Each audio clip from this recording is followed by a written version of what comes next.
You are now entering the Cue the Muses podcast. Please reserve submission of any joy meter statistics until after the program.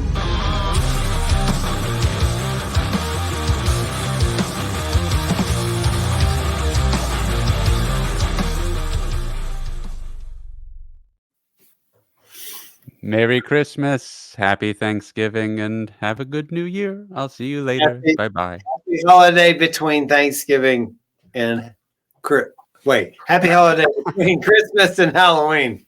That's what's up. Okay, later, guys. See ya. It was great having you.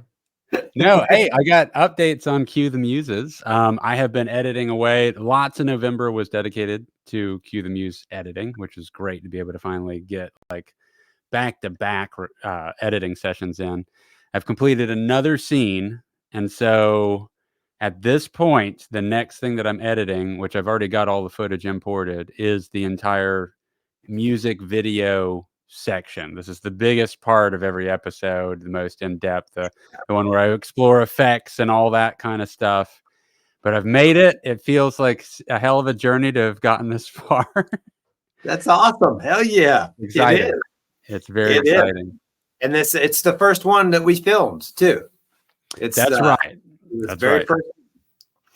The first music video we filmed, and up to now, well, the singer, I can't remember if we revealed it or not, but we're not going to reveal it yet because we've held out this long. Even if we have, go back and listen to all 19 other episodes, because today is our 20th episode, guys. 20. We just hit 20, guys. We've done 20. This is our 20th podcast. And you know what? I'm done. I think we did it. We're going out. We're retiring. We're retiring. We're going to call it done. No, I will say, I think we did reveal in a previous episode, I think, but sometimes I'm wrong. Not that many people heard it. I'm not gonna name anybody, but I got to go back in time. I will say that first one we filmed, I dare say it was the most fun of all of them. It really was. It really was. Because it had a truly interactive environment. Yeah. I mean, all the other places that we filmed are really, really cool, but this one was the most interactive. Yeah. So without giving anything away, all the other videos, they were in really cool locations where the thing that was happening was us playing the parts and filming ourselves playing the parts. This video has lots and lots of other wild things happening with other, individuals in the shots that are just insane. And I can't wait. Well, don't hype it up too much. I mean, but yeah. No, I'm excited. And again, like what's going to be really fun too is getting to actually go through that footage. I mean, you sit on this footage. I've talked about this a few times, but you sit on this footage for now a few years, and it's like I haven't gotten to look at any of it other than glancing at a few shots to make sure that it was recording. To make sure the data's backed up, then deleted off the cameras, deleted off, and everything's backed up twice. Everything's put on 2 hard drives and in some cases 3 hard drives, depending on the situation. And the hard drives are split, so they're not in the same spot, should a tree or fire happen or something like that. Yeah. You have to. You have to. You can't. Could you imagine? Imagine? Hey, guys. Hey, listen. So this thing, this surge, it's gone. And there's so many things came together for that one, and for all of them. Yeah, so many. All of them. There's 3. There's 2 more full episodes to go, and it'd just be painful. Yeah, 2 more episodes, but and all of what I learned about doing this thing with you was that there's so much planning that goes into it, and then that only goes so far, and then it's a lot of things, the special things that happen that are only happening because it's in that moment.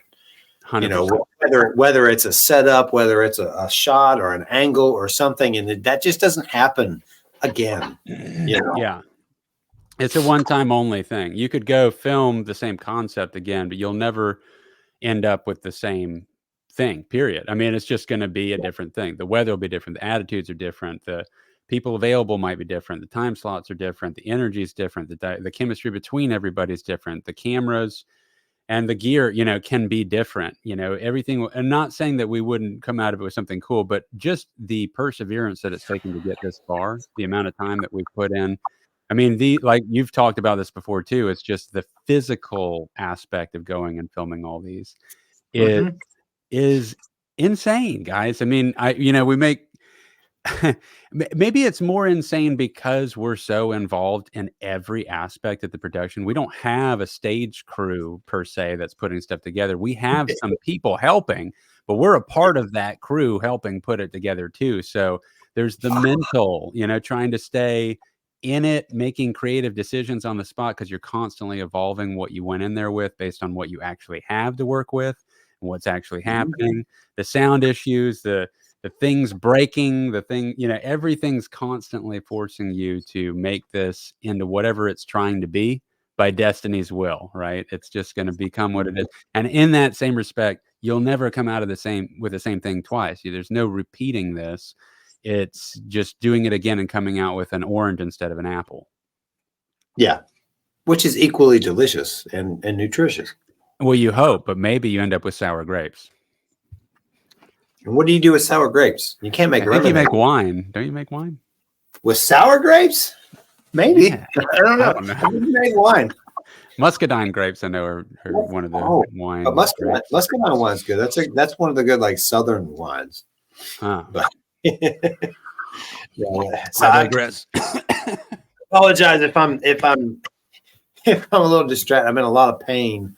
I did good today, Ash. You'll like this, and for people listening, Ash and I have had a couple brief discussions where we're doing this thing. We're promoting our show where we talk about different stuff, but we're also 40-year-old men. Ash, you're 40. I'm almost 40, but I consider myself 40, and we're trying to be in the best shape of our lives at 40 because you have to. Yeah. I turned 41 next Friday. Already you are going to turn 41 before I turn 40. I didn't realize that. So I did good today. I've been going back and forth with the daily 500 rep, and some days I do a good 500, some days I don't. Today I did 760. I think I got 760. 90 did good, but I also dropped a 35-pound plate on my big toe on my left foot. Oh shit! And it's not great. It's not the worst. No, I don't know. I have no idea. So I knew it was bad because when I slipped and I dropped it at the gym, I dropped it on I don't know how I got so absent-minded to do it. I was pulling it off the rack and I was having a discussion with another person at the gym. And I put it up, and it just dropped on my foot, without any, and it didn't hurt right away. At first, there was no pain, and I knew that it was bad because there was no pain right away. I picked it up and I put it on. I was doing an inclined, an incline press on the bench, and it hurt so bad when it set in. It hurt so bad for 2 minutes. 2 minutes straight, and I was like, I didn't take my shoe. I didn't look at it for 2 hours. Oh wow! Yeah, I didn't look at it for 2 hours. I know better. I'm like, no, I know it's not bleeding in there because I kept looking at my shoe to see if it was, becoming damp with my inner life force, but it didn't. So, but when I did look at it, it's definitely it definitely came close. I'm not going to show it on the camera, but on my big toe, there's definitely a rim all the way around the toe. Dude. Where it flattened it and it almost blew it out. But it didn't. God. It's like, how when you get a blood blister and it's all the way around the outside.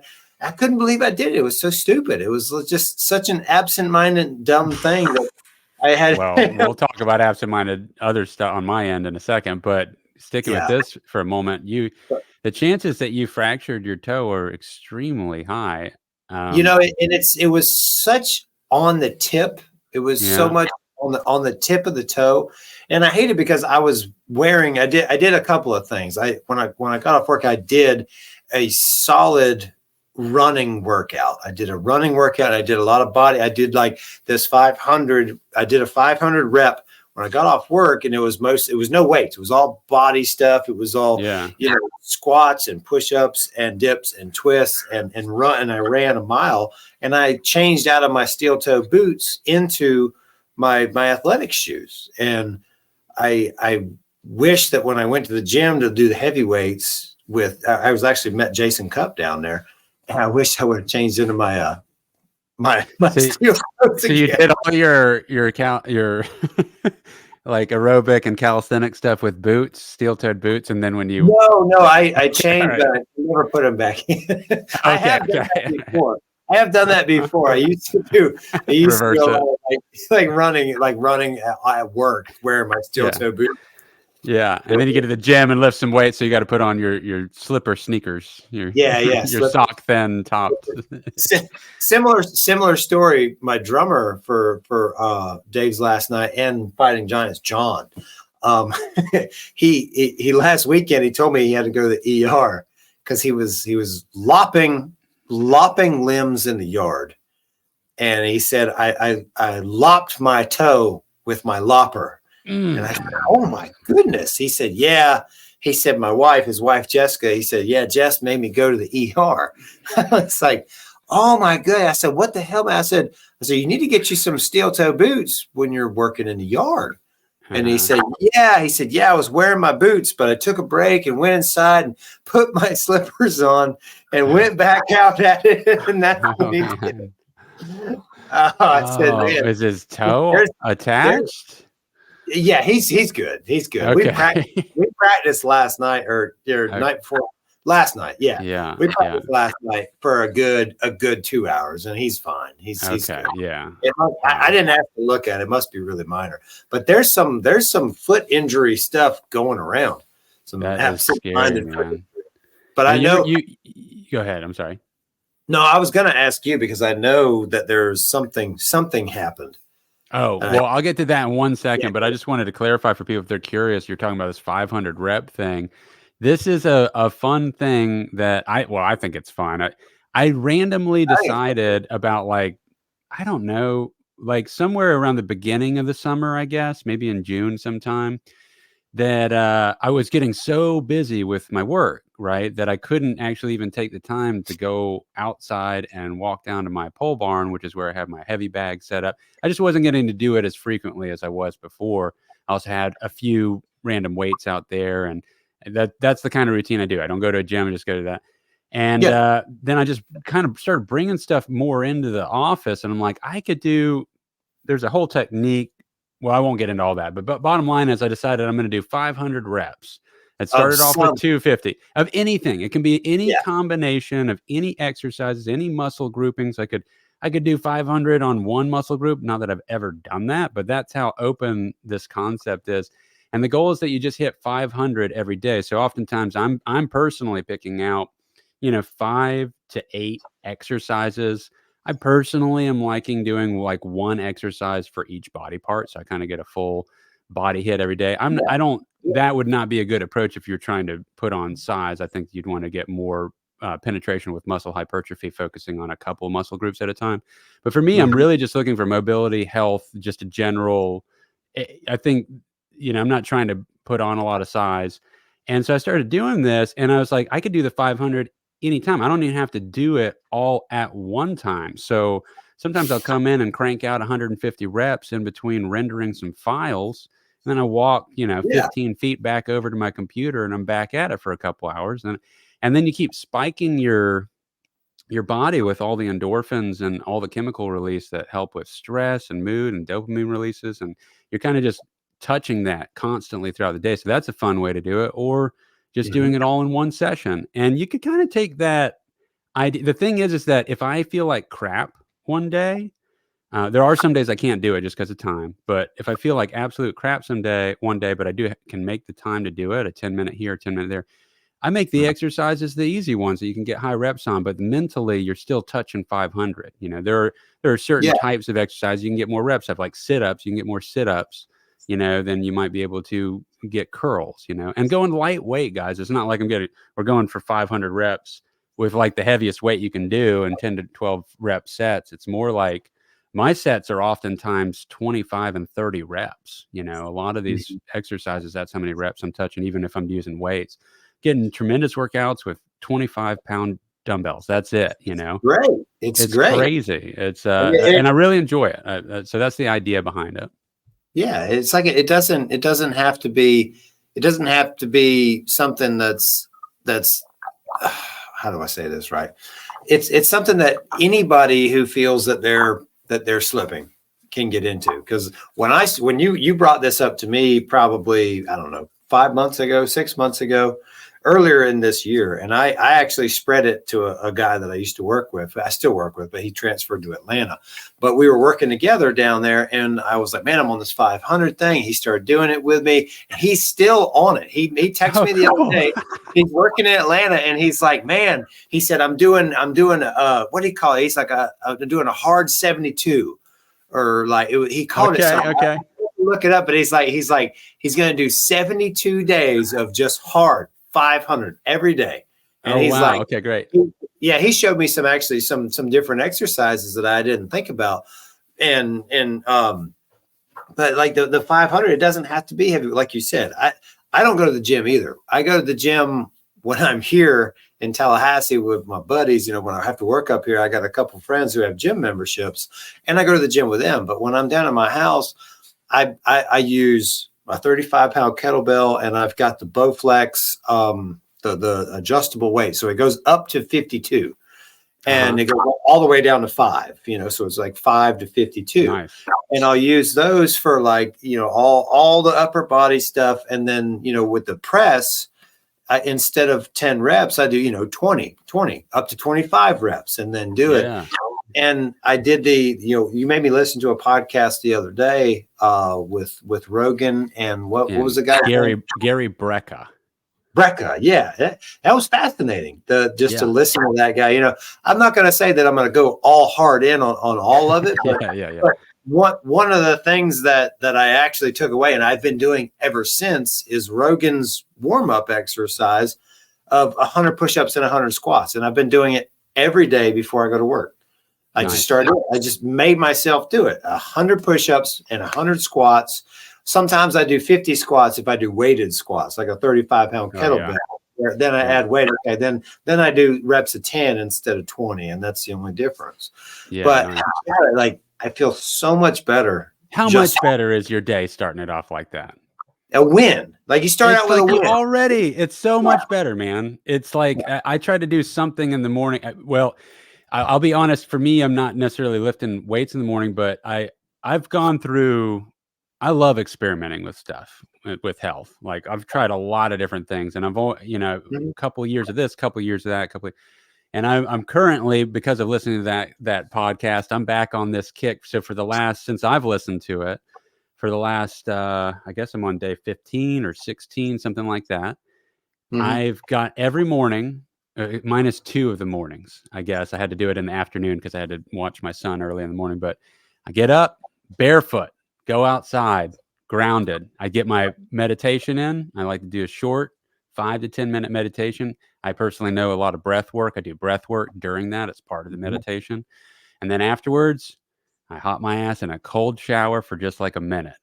And man, and it's I go in the guest house, the water pumps hard in there. It gets cold. I live out in the woods, so it's well water. It gets real cold, and there's no heat in that guest house that's left on. It's been cold up here. I've been up here last couple of days, 30 degrees in the morning. 30. Dude, this morning was the coldest I've done yet with the water. I was like, oh man. And it's like I'm blitzed, man. I come out of there, I feel like I'm radiating energy. I'm ready to start my work day. It took me, 15 minutes to do that. I changed the entire trajectory of my day, how I'm going to handle everything that comes at me, including the catastrophe that happened that I'll talk about in 1 second. And it's been great. The cold water is a hard one. I've done the cold water before when I did the Wim Hof method for about 6 months at one point when I first heard him talk, who I discovered through a Joe Rogan podcast. And I don't need to explain everything that this guy does, but the guy goes into tremendous amount of breath work. You hold your breath for as long as you can. At the maximum point, when I was doing his program, his protocol, I did 3 minutes and 47 seconds of holding my breath. And I also did Wait, you could hold your breath for 3 minutes? 3 minutes and 47 seconds. That was the point that I got to with the breath holds, which is like, it felt good. But, keep this in mind. I can't hold my breath for 30 seconds, I don't think. Well, there's a technique, and you learn that technique and you work at it. And a lot of surfers can do this. Surfers and divers that dive without scuba tanks can go underwater for 8, 10, 12 minutes at a time. So it is feasible to get your body adapted to a point where you can hold your breath way longer than we think we're capable of. And you're like, what the hell is the point of that? But actually what you're doing is you're getting this crazy amount of cardiovascular support through your system. You're getting your body trained and dialed in. You're changing your pH levels. You're releasing all kinds of aspects. You're training your autonomic nerve system on how to react. You're building up your immune system. There's all kinds of things that are associated with doing this kind of practice. But then the cold water was a part of it. So I was also doing some ice baths. I don't have the money for one of those cold plunge tanks that are excessively expensive. And I'll tell you guys, even the ice bath, the problem with that is you got to take the time to make it, which is a problem. You can't do that every morning. But you guys might be amazed, depending on where you live, how cold a cold shower is. I mean, put it all the way on cold and just take it for 30 seconds and then get out. Cold. It can be cold, man. It's cold. It's cold. If it shocks you and takes your breath away, you're getting a lot of the benefits that you would get even with colder options if you had the access. And there's something to like a cold springs too. Swimming in cold springs, and it's the same 100%. Same. It's good to shock your body like that. That whole conversation, a big part for me, a big takeaway of it for me was, everything that we do that makes us comfortable is what is killing us. That's pretty much it, man. Not to be extreme, but it's like, everything that makes you comfortable is training your body and training your inner levels, or what. I'm not smart enough in this topic to articulate it, but you're basically atrophying. You don't use it, you lose it. It's so bad. It's like, and I'm guilty of it. I've been guilty of it. Like I'll say I've made more of a transformation in the last 4 months because I got in a pattern where I just got busy. The workouts kind of stopped, and it's weird because when we did the filming for the Muses, I was at a really lean, muscular, but more lean than muscular point in my life at like 166 pounds. And, I got heavy because I stopped working out. I stopped doing a lot of cardio. I stopped doing, but basically all cardio. And then now it's weird. I'm in this mode where got back into the 500, got back into working out. I'm heavier than I've been really almost ever. I'm like 190, but I feel great at 190. And I'm like riding that wave between being a fat ass and being muscular, but it's like, it's comfortable. I'm happy. It's like a good spot to be. And then maintaining that, but what I'm really getting at is just that little bit of, you put your body through some trauma, you don't have to drop a 35-pound weight on your foot, but you go and go do the work, because it's awful. I've seen people all the time, like Jason Cupp just went through it. Jason Cupp started going to the gym and it's like, oh, it's terrible. Oh man, and then Big Dave did it too for the first couple times in. But then tonight when I went and worked out with Jason Cupp, he's slimmed down. He's awesome, man. He's lifting heavy. He's in it, like his mind's in it, and his whole mindset is different. And that's the goal, I think. Is the physical thing is important too, but what affects you physically affects you mentally. It's all connected.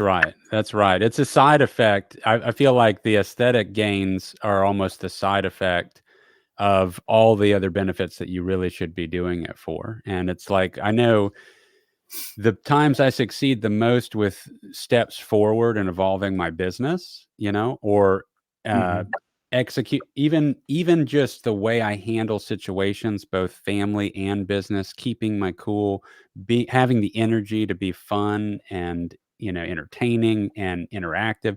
All these things are tightly associated with my rhythm of how consistently I've been focusing on my health.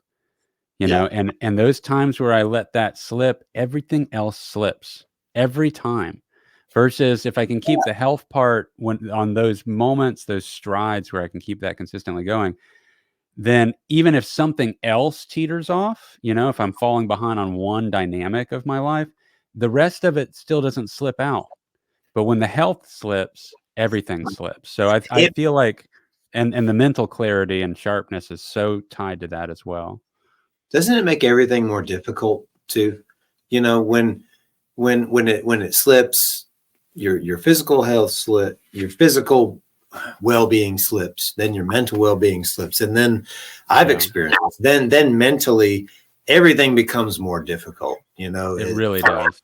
Finding inspiration, finding as like an artistic person, finding inspiration to do something is an important thing for people like you and I, and hopefully a lot of the people that listen to this. I'm sure it's like finding that. And if you're in a bad mental state, there's not a lot of good artistic things that come. The outlet's there, but I feel like it's just once you take care of yourself, then everything else starts taking care of itself around you too. Yeah. And I mean, I have heard the argument that, when something bad happens, you take that and put it into your music, right? And then you have something that's super special, meaningful. And I agree, that can definitely be the case. But you don't want to write 5 albums that are all songs being in that state, because, a lot of people commit suicide too. You want to get out of that. You can touch it and a beautiful piece of art can come from it, but you don't want to live albums worth of that. You want to evolve past that. And I think the health is tightly associated to that. So that's our health pitch. We have vitamin supplements available online at cuethemuses.com. Programs available. It's $5.99 a month. That's $599 a month. And per person in the household. So it's with a you with a can't cap share with your family. With a cap of 25. Cap of 25. That's right. All right. So now moving on to the catastrophe in my life. You broke your toe. I broke. Let's see if I can get this going on here. Will it focus? It's a broken camera lens. It's a broken camera lens. Yeah. It fell today. This is my Canon EF 16-35 f2.8 USM2 lens. And this is my most consistently used lens on my Canon EOS R5C. Oh, no. And it is the lens I have to use when I'm operating it on a gimbal system, because it has great autofocus. And in general, when you're operating a gimbal, you usually are using a wider lens. It's a very wide lens. And the reason is that hides a lot of the imperfections in your stability. So it's going to make the shot smoother. And it's also the right physical girth and distance that operates well for the when I mount it onto the cars for the car-to-car driving. When I mount it onto the gimbal system that's then mounted onto the tilt-to-hydra alien arm system onto the vehicle, so we're driving at 80 miles per hour following a fancy car. For some of the people who might not know what everything Ash just said, this is the lens that mounts. This is the lens that mounts to the camera that's on the gyroscope thing that he has suction cup duct taped to the front. And duct taped. It's not duct taped to a car. It's a professional mount to a car, just like you would see if they were filming the Fast and the Furious without special effects. And kind of. They have a Russian arm, which is insane, but yeah, it's driving mounted to a car, driving down the road. This is the lens that makes that system work, because a different lens wouldn't be weighted properly, right? Because the gimbal has a motorized thing. It's like the lens I bought primarily for this purpose. And I make, one of my largest client bases is making these car films for Trans Am Worldwide. And I have the finale of 2 large projects I've been filming for the last year happening next week. And then this lens broke today. And I immediately thought, that's awesome. This broke literally the day after all the best deals of the year ended with Cyber Week and Black Friday. but it turns out that it is Cyber Week, not just Cyber Monday, because all these companies want to extend these deals as long as they can. So there was a $500 off discount on a lens, and I ordered it, and I ended up ordering a different lens, but it's going to serve the same purpose. And it's a nicer lens than this. If you're going to take put that much money into it, I might as well upgrade to the next chapter up. But it was absolutely in no way money that I plan to spend right now before the holidays, but it's a must. I've got the finale of the 2 large projects coming up next week. I needed fast shipping. I needed to make a decision fast. I needed to get this thing here by Monday. So it's coming, different lens, and hopefully I love it. And anyway, it's a financial hit for sure. It's made by Canon, right? It's a Canon. It is. Lens. So are Canon is Canon proprietary to their lenses, or could you buy? Are there other manufacturers who make lenses that fit on a Canon? Because I'm very ignorant to no, it's all good. Absolutely, you can buy other brands of lenses. You're guaranteed that if you buy native lenses for your camera, that every aspect of it electronically is going to work flawlessly. Like the native electronic communication of your autofocus, for instance, is going to be as fast as it can be, versus the possibility of, if you use an adapter to get a different lens on, or a different manufacturer, that somewhere along the line, the communication might be a little bit slower.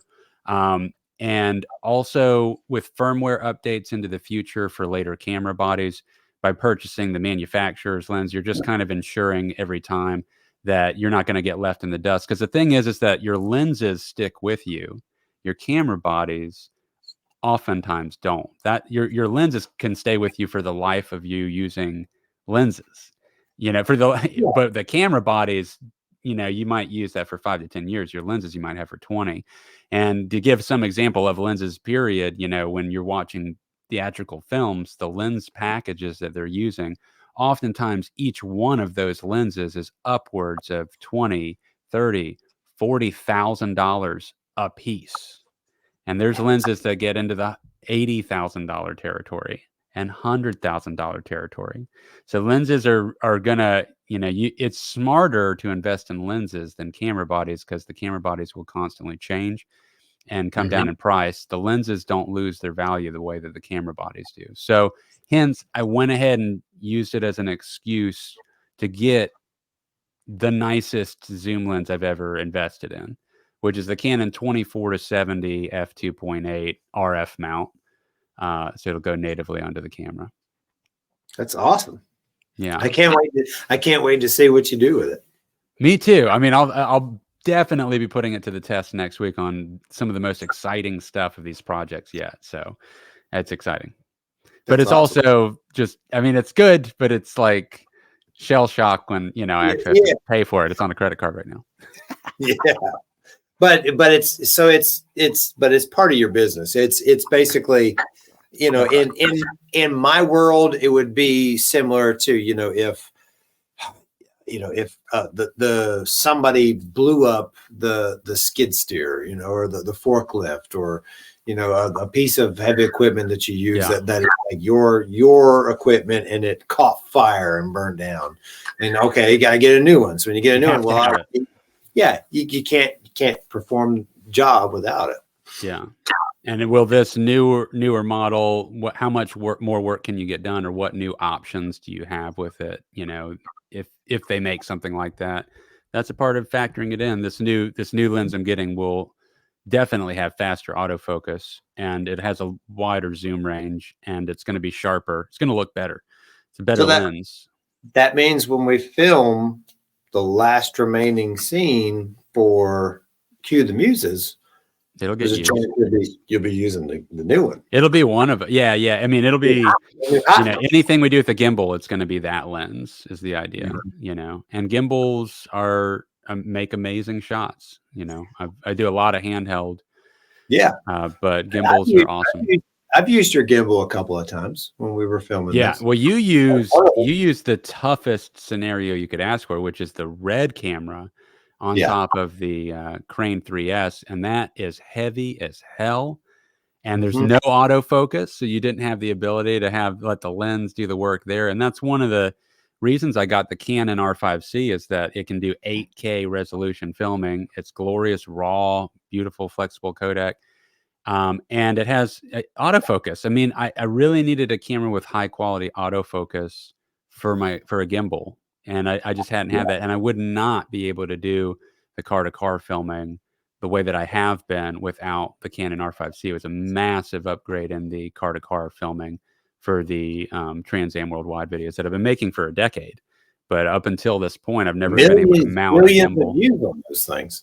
Millions of views have happened on those. Yes, yes.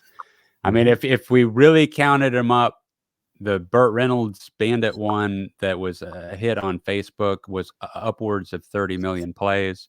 And then it got removed because the reason it got 30 million plays is somebody had snagged it off of our YouTube channel and uploaded it to their Facebook channel. And then it just took off. And we hadn't even put it directly on Facebook's video player. That's the difference between sharing a YouTube link on Facebook versus uploading natively to the platform. And we didn't even, it was so new at the time. This was 2017. We didn't even know to do that. And they did it, and we weren't going to stop that much exposure. The whole goal is for people to see this car. And it sold out. All 77 limited edition, personally signed Burt Reynolds Bandits for $150,000 to $200,000+ a pop, sold out. And that video, between all in all, it got somewhere in the world of 30 to 40 million plays. So that's the most viral video I've ever made for sure. But the other ones generate, usually a few million each as well now. So hopefully I can keep that going. It's high pressure making that. the bar is high to keep living up to that, but I'm trying. Yeah, but I haven't seen all of them. I mean, admittedly, I haven't watched all of them, but every one that I've seen is just killer.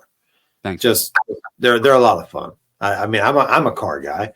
I'm an old Trans. GTO was my favorite car for other reasons. Did you see the one of the GTO? Because they made the GTO, the 45-second one where it races the Mustang in front of the Supreme Courthouse. And we shut down 4 city blocks to do it, and all the cops are out there, and we had to pause while kids were doing a field trip, and they had to walk from the Capitol over across the street to the Supreme Courthouse as part of their tour. And we're like drag racing it, like 70 miles per hour in front of the court. I mean, I was like, this is crazy. And we did that. No permits. We didn't get, it was just cops who had that area and let us do it. Like, we organized it. We didn't just ask on day up. But afterwards, I heard that the guy that set that up got chewed out by his police precinct. Yeah. I'll bet. Yeah, you have to have, it's called an MOT. You have to have an MOT. And if you're going to shut down, if you're going to obstruct any traffic lane anywhere in the city or anywhere, you have to file an MOT, a motion of traffic.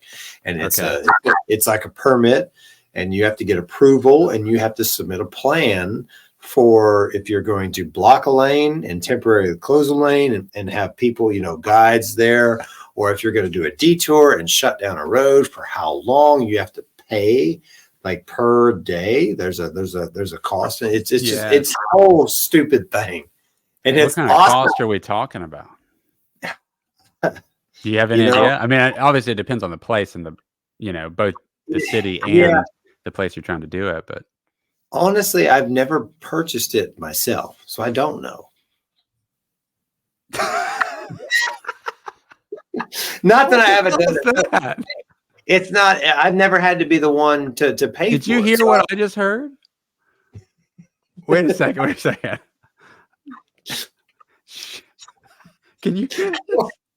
What? Can I hear you again? Can you hear me? Did you hear what I was hearing? No. when I asked about that, Siri started talking, which oh shit, I just said it.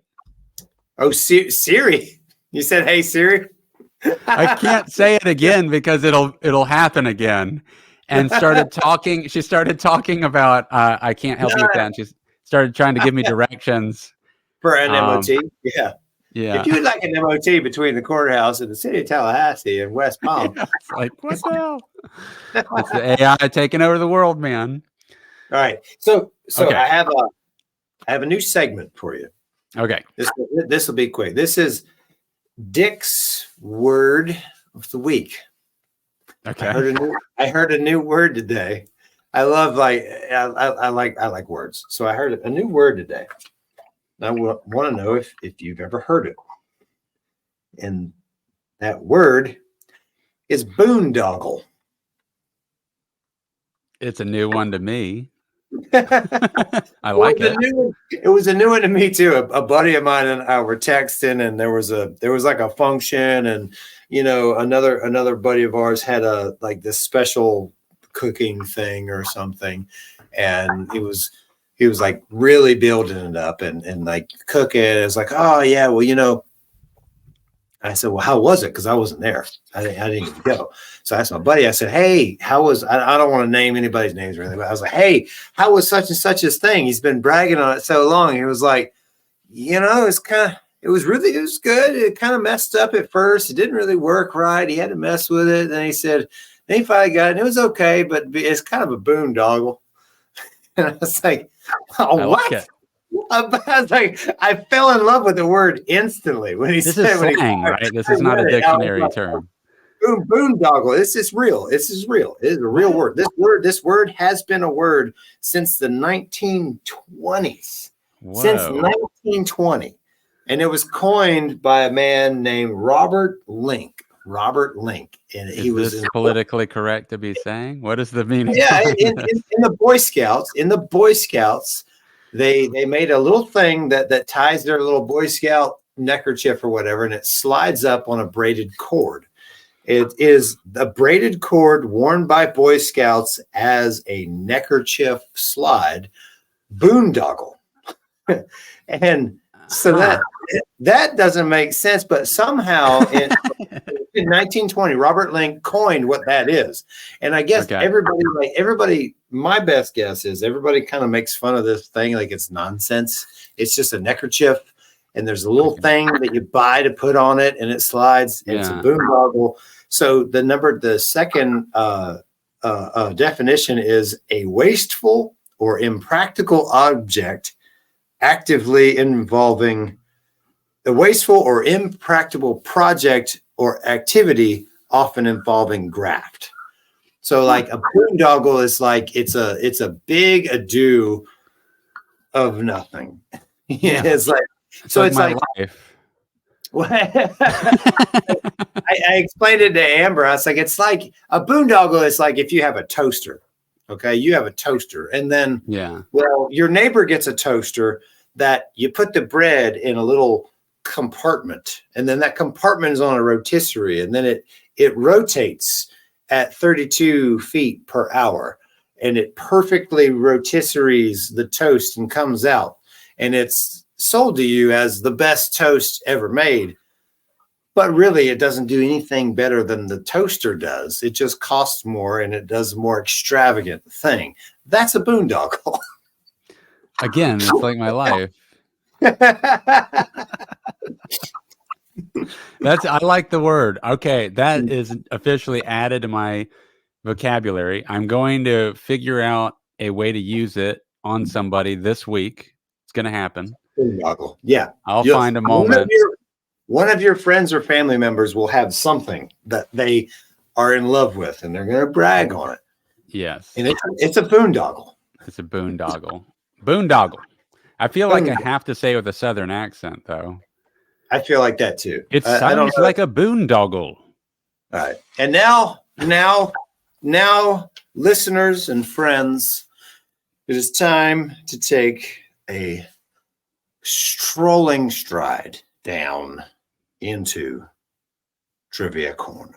Trivia Corner. This is Trivia our second trivia corner. We did one last episode. It's a new idea. This is where we get real, people. Time to get real. So, Ash, trivia corner for you. Now, I have a list here, and this is like a contest version of Trivia Corner. Ugh. I would like for you to try for 10, Oh God. but try for as many as you can.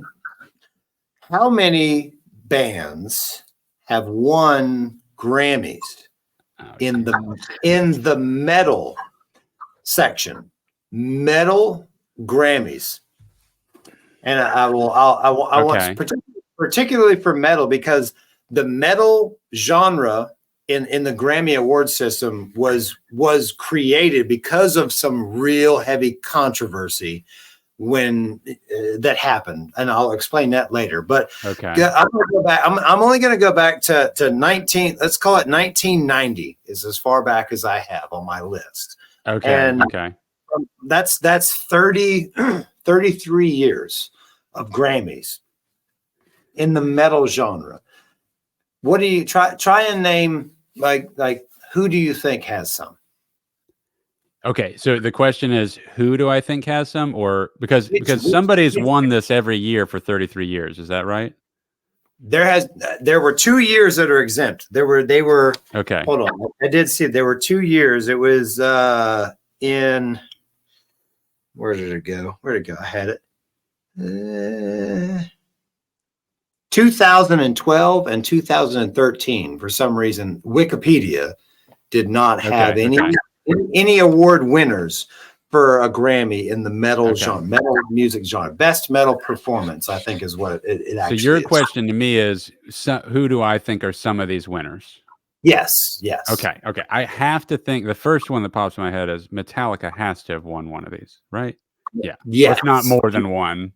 You're absolutely right. Metallica has actually won the most out of any other band in this. Okay.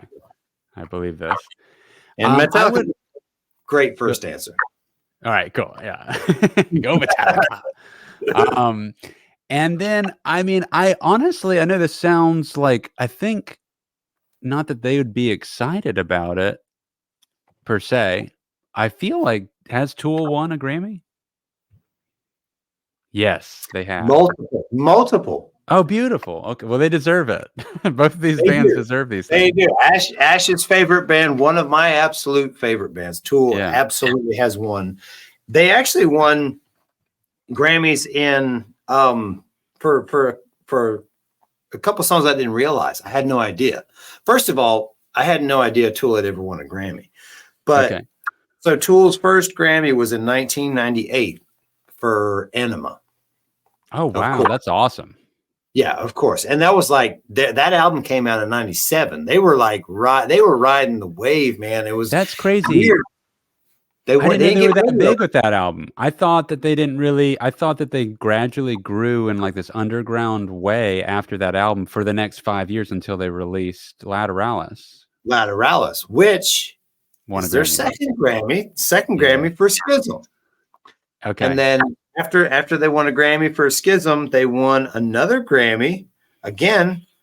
Now, I think it skipped an album because I think it was Lateralis came out. Then 10,000 Days came out a couple years after Lateralis. 5 years after. No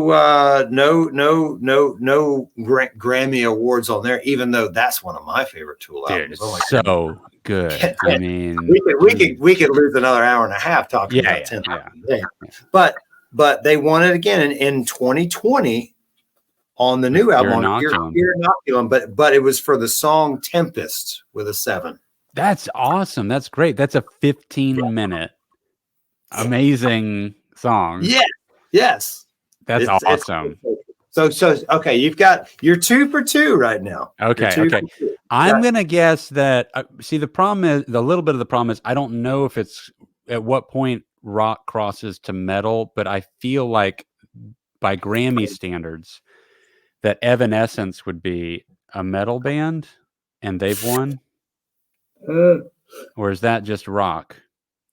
I don't know the answer to that. I'm gonna say Evanescence does ride a line. to a lot of people of being metal or rock. They do not have a Grammy in the metal category. I don't know if they have one. I don't know if they have one in the rock category. I would have to assume that they do, but I don't know. Yeah. So that one's a little tricky because I just didn't know if it'd be metal. I have a feeling maybe they are rock. I feel like they would have won a Grammy. This is where I start to fall off. I got to because now I'm like, I feel like Mastodon won a Grammy. Did they win a Grammy? Mastodon did win a Grammy. Hell yeah. All right, cool. Mastodon won a Grammy, and I famously have been in love with Mastodon for the last 6 months, and they realized that they are my favorite band of all time right now. That's awesome. They won a Grammy in 2018 for Sultan's Curse. Okay. And they actually, that's their first and only Grammy. And they were nominated for a Grammy once before, and they lost.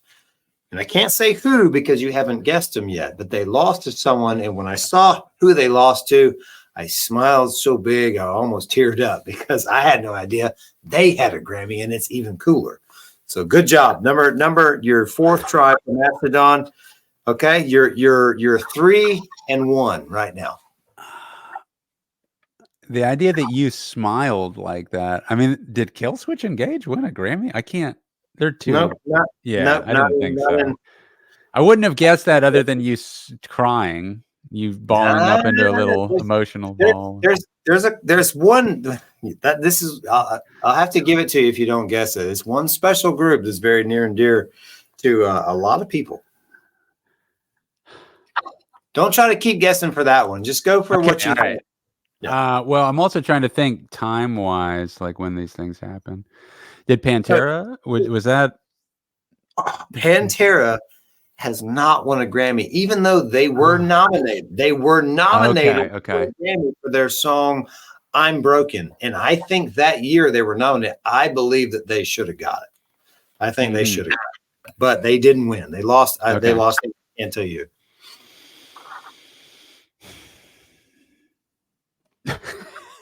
I'm trying to think Grammy one. Again, I'm gonna, I don't know. I don't know if this crosses into metal or not, but I feel like, did Chevelle win a Grammy? Or is that just rock? I don't know if they did. I don't know if they did or not. But it's not in metal. They didn't win a Grammy. They may have won a Grammy in another category. Okay. So I feel like I'm going to start running thin on guesses here. That was your Chevelle was your sixth guess. Yeah. How many am I going for here? Let's see if you can get 10. So oh my goodness. There's a couple of bands in here. There's a couple of bands in here that did System of a Down win one? They should have. They should have. I agree with that. And I don't know. They were. I know they were on this list because, like I said, I only looked up best metal performance. Yes. They did not win. They were nominated for one, and they didn't win it. Was it Chop Suey that was the nomination or something? Yeah, it was. Yeah. It was Chop Suey. Well, that's a pretty good guess. So I'm gonna give you one, and it's gonna be the one, the band that beat Mastodon on their first Grammy nomination, and this band won their only Grammy that I know of in metal that's on this list, and that is Mr. Jack Black and Mr. Kyle Gass. What? In Tenacious D. I had no idea. Tenacious D in 2015 won a Grammy for their performance cover. No, it was for their cover of Dio's "Last in Line." I never would have guessed that. And "Last in Line." Now, Ronnie James Dio, famously the singer for Black Sabbath after Ozzy Osbourne, had his own band, Dio. The guitar player, Vinny, the guitar player Vinny, who wrote "Holy Diver," "Rainbow in the Dark," a bunch of other amazing songs. Last in Line, right? He had his new band is called Last in Line. Okay. And Fighting Giants actually opened up for him at Club wow. LA. I have played with my shitty Marshall half stack setup sitting in front of Vinny's Angle. Fucking my rig touched his. yeah. That was awesome. Such an amazing. I got to see him play all the songs. It was so fucking good. But that's the one I'll give you. Tenacious D won. And I will say that the Grammys seem to be a little. Sometimes I feel like when I was reading through this list, sometimes I feel like some of these are there just because they're who they are and they win again. Almost like a Hall of Fame, like a way of inducting a little Hall of Fame legacy. Like, this band deserves a Grammy. What do they got relevant to this year? Like for instance, when you already said it, you already said Metallica was your first guess. Metallica's won more Grammys than anybody. They gave in 2004 a Grammy to Metallica for Saint Anger. Yeah, see, that was not the right time to give them a Grammy. Of all the times that they have won a Grammy, Saint Anger, maybe not the one. Maybe wait. That album was the beginning of me not listening to Metallica for a while. Same. Yeah. Same. Yeah. Okay, listeners, you're listening to two old school Metallica heads who famously love the old Metallica and love the load and reload era Metallica. Yes. And I just never even tried with Saint Anger. I wasn't sure what was happening. I mean, I hate to say it this way, but the only album that I've really liked that they put out in the last few is the Death Magnetic. Was that the name of it? Yeah. It had a cool cover. It had a coffin. It had Unforgiven 3 on it, which I liked, but you didn't. And it had other stuff on it. And I liked how I think for me, one of the big drop-offs is just like God, if James Hetfield ever hears this, I'm sorry, man. I love you guys. You guys are part of the reason I learned how to play guitar. Okay. I walked away from one of your concerts and I bought a guitar and spent the next 16 years of my life learning how to play the guitar, trying to make it in a band. So you guys are a big impression. But lyrically, I just feel like they could have. It just felt like very generic and stock, and I just didn't think that there was any much happening there. And I felt like the melodies lyrically, I just almost would have preferred for it to stay instrumental, And but in Death Magnetic, I feel like I loved how progressive it was because the parts changed a lot, and I really liked that. I liked hearing them, and there were solos in every song again. It was like a return a bit to the old instrumentally. I remember reading that a lot. I remember what I think. I might be wrong, but I'm pretty sure it was Rick Rubin maybe Rick Rubin or Bob Rock. Can't remember which one who produced Death Magnetic, but they literally. I read the article. They said they put Metallica. He put Metallica in the room and he said, "We're going back to justice. We're going back to justice." Okay. Yeah. That's what we're doing. You're back in 1988, back in 1987. This is where you need to be. This is where your fans want you to be. This is it. And it was like, they were like, yeah. And they even went for the tone of just like better bass tone. But, but they went for it. And that album, and Justice for All album is the reason. I'm glad you brought that up because this is the reason that the metal genre is at the Grammys. Because I forget which year it was. It was the year. It was the year that And Justice for All came out. Yeah. It was And Justice for All was nominated for a Grammy in the rock division. Was it that song or was it? No, I would have guessed. It was. I think it was weird. It's And Justice for All. It was like I think that's the title track song from the album, and it was nominated. It lost to Jethro Tull for the metal and, category. well, it wasn't a metal category. There was not a metal category. It was in the That's rock why they category. made it. And everybody, this band Metallica in 1987 or whatever year that was, they were like changing shit.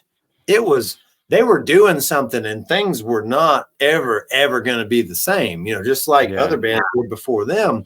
But then they lost it, and there was a huge controversy with Jethro Tull winning that Grammy. And so the next year, guess what? New category in the Grammys. I think maybe it wasn't the next year, but Metallica won a Grammy in 1990. The first one, the oldest one on this particular list that I printed out, for their song One. That's what I was saying, is that'd be the song off that album that I think that was the song for me off that album that I fell in love with before I even liked metal, before I liked heavy stuff. I just loved that song. I think that and Unforgiven, the first one, those were the first two Metallica songs that made me get interested in Metallica. I was very young. I did not know about heavier music. They were my induction into heavy stuff. So in addition to being the catalyst later in life at 16, when I drive out of town to go see a rock concert, a real rock concert for the first time with just a buddy, and it being the inspiration to come back and learn guitar, they were also my induction into heavy music. So Metallica is always going to have a special place in my heart, regardless of criticism I might throw for a band that's been around forever and still is making albums, and still touring and selling out stadiums. And I'm so tired of hearing people like trash on some of these bands. Even when they went through the Saint Anger stuff, it's like, fuck, man, they won a Grammy in 1990 for One. They won a Grammy in 1991 for Stone Cold Crazy. They won a Grammy in 1992. That's 3 consecutive years, back to back Grammy winning metal band for these songs. And then number 2 was for the in 92 was for the Black Album. And then they won again in 1999 for Better Than You, which is on, I think, Reload. And then in 2004 they won for Saint Anger, and people shit on them when it was the Load album. They shit on for Saint Anger, but you can't make the same album over and over again. We talked about this in the beginning, when we started this. You can't do that same place over and over because you change, and as an artist or musician, you want to push the boundary. I know I do. That is like the epitome of what I feel I need to do as a musician, is push a boundary and get out of whatever style. Like, I get in a mode, you get in a mode, you write, and then you move on. And you get in a mode, you write, and you move on. And then you try to keep raising that bar every time. Mm-hmm. But I feel like never put yourself in a box. That's why I like progressive rock in general. Is I should say, be careful with that. The aspect of progressive rock is not necessarily math rock. Those are considered different things. It's not the pursuit of as many notes and as many progressive time changes as you can. Progressive rock to me is just, there's not a formula. There's not a set formula. The song could go anywhere. All the parts could be simple 3-chord parts, but you don't know. There's not a verse, chorus, bridge out. There's not that formula to it. And I love that. To me, that movie score style growth and exploration of music, I just am constantly attracted to that, because there's no box, there's no telling where it's going to go. And I like heavy music because lots of my favorite stuff in heavy albums is the pretty shit. When they go to the melodic pretty stuff, it's done in this masterful way with this like dark overtone and this melancholy and this, like, it's just so interesting. And then because it's metal, they're allowed to take that from that light all the way to the darkest dark. When they get heavy, it's allowed to go full throttle. It's not in a box that's just halfway there where it's kind of rocking. So you have every extreme from the lightest light to the darkest dark. It's like they've got the most dynamic range of exploration. It might get classical. It might get, like Bach sounding. It might go in some classic rock sound. It might sound country all of a sudden. And then there's no box. That's why I like progressive music so much, because it's not, to me, that's like the genre that is genreless. Yeah. And I feel like it's becoming more, it's definitely becoming more accepted now that we're in a point in time where it's not just the radio to get access. And then when I was growing up, it was like, man, I would hear about these bands, hear about songs but you couldn't find them. You couldn't hear them because it wasn't being played on the radio. Now we're in a time where you can listen to whatever the hell you want. You got Spotify, you pull it up, they search for this, they play it. And there's another band right now that has been nominated for a Grammy and hasn't won yet. And I think the album they came out with, I think it was either this year or 2 years ago, but the band Baroness they started out with a different lineup. It's a completely different lineup now than when they first came out. It's the same singer, vocalist, guitar player. The other three, the lead player, the bassist, and the drummer are totally different people from when they were.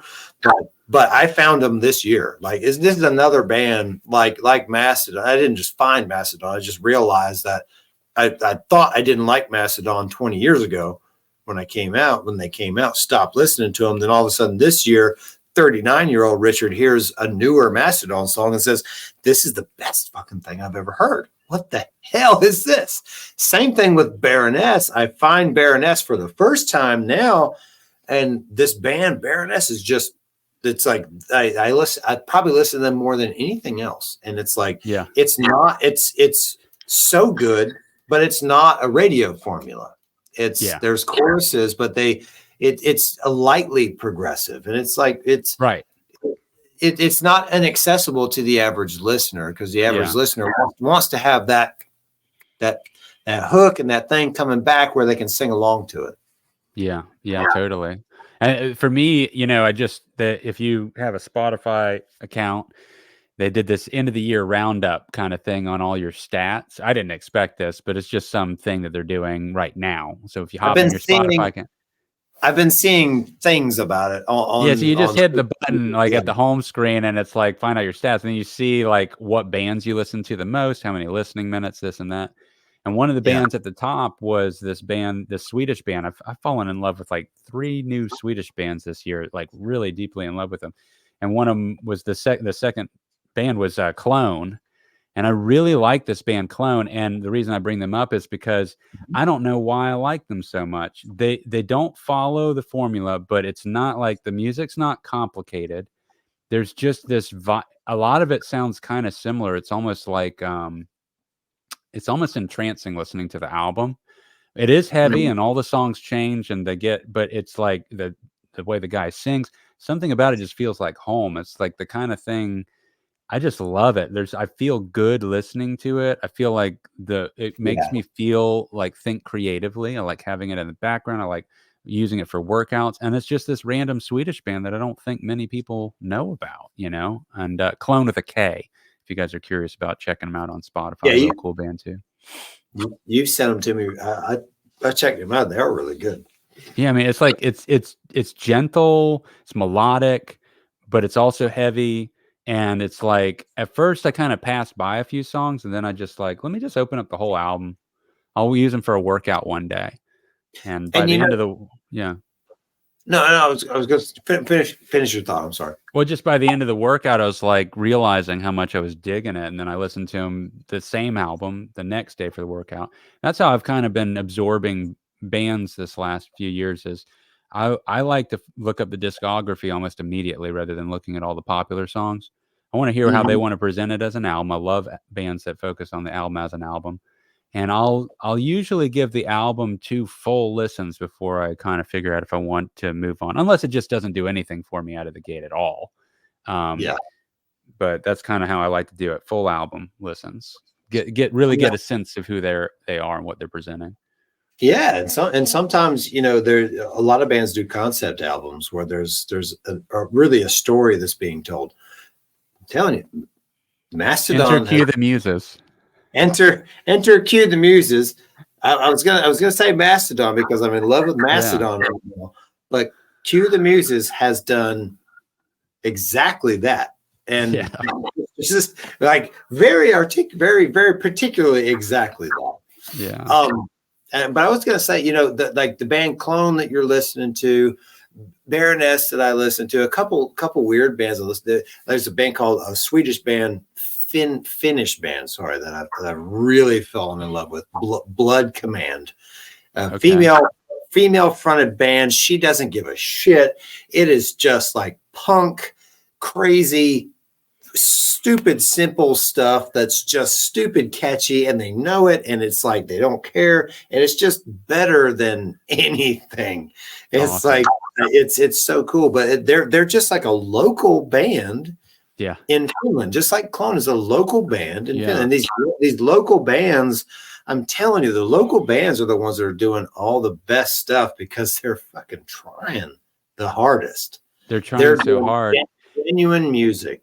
And the quality of the recordings for bands that don't have budgets, including us, including what Brett is doing for us, like this many bands having access to this high quality of production value to the recording, so you can really hear the actual potential of the band. I mean, back in the day when we were first getting into guitar and bands and we started making our first album stuff, I mean, you really had any band that handed you one of their efforts, their EP or something, you had to take it and know that, wow, this is pretty good. I bet this would be really good if, I bet they're good live, or because you have to look past really the good low live. recording quality. If they just, man, they're so good live. Don't even listen to that demo. Don't even listen. You got to go see them. You know, like, and that can still be the case even for high quality production sounding albums. But the idea that you don't have to look past that now in many, many cases, because there's so many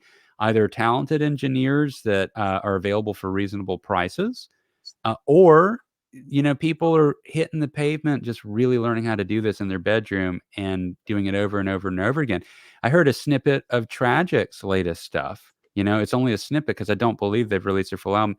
And man, Josh is mixing that right. Like, and I think that I'm really impressed at how good he's getting. This is the best sounding stuff I've heard their mixes sound like. And it's only like a 30-second little ad that I happened to come across on Instagram, I think, which I don't even barely use, but it just popped up and I heard it. I was like, man, that sounds fucking good. So it's really, really cool to see what you can do. And, I fall into that camp for video. I mean, this is just me.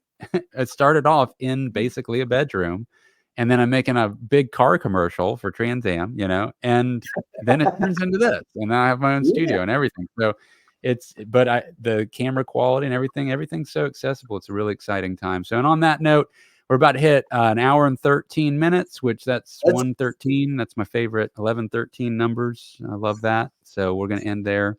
I'll see you later. Cue the Muses, guys. Quick shout out. Show. Quick shout out. Yep, we have a show, cuethemuses.com. Quick shout out. Cue the Muses. Cue the Muses is not playing, just to be clear. Your band, Dave's Last Night, is playing a show on December 9th. No. I'm saying Cue the Muses has a show on YouTube. But last night I was tuning in last night, Wednesday night, Off the Record, the podcast. We've been on. Yeah. So, and this might be another 5-minute conversation because I tuned in. Those guys are so awesome. Like Jeremy Taylor, Big Rob, Jade. They had Buck Lemons was on there last night from Trial by Stone, Ain't Nothing to Fuck With. And Thunder the Snake was on there, and I tuned in, watched a couple minutes. Those guys are so funny, and I came in there, and they love us so much. Buck is such a huge fan. Rob is such a huge fan, and I told him I'm going to be on their show Friday before our show, before Dave's Last Night show on my birthday. On your birthday, on December 8th. I'll be on Off the Record. Big David Rowe, the vocalist in episode 2, along with Cody Williford, but Big David Rowe is going to be in town. I'm picking him up from the airport Friday, the 8th, on your birthday in Orlando. And we're coming up, and we're going to be on Off the Record Friday night. You won't be there because it's your birthday. You'll be celebrating. Yeah, I'll be with family. We'll be there. We'll be there promoting the show December 9th. And you're gonna be at the show, right? I'm gonna be at the show. That's gonna be my friend hangout night for my birthday, is your show. Hell yeah. We are going to Friday's family, but Saturday, that's the night that I'm gonna see buddies and stuff. So I need to let more people know so they'll come out. We are going to embarrass you. Okay. Good luck. You can't embarrass me. A full year older than me. Still. But I wanted to give that shout out to Off the Record Podcast. We have a show, my band Dave's Last Night, our first show, featuring my son, Kyron Burke, 14 years old, bass guitar, best musician I've ever played with, on stage in Tallahassee at Legacy at the Riverfront with 14 bands. 14 bands. And Defy the Tyrant headlining.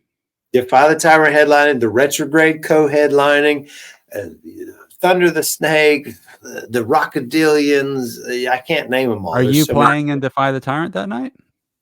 I am.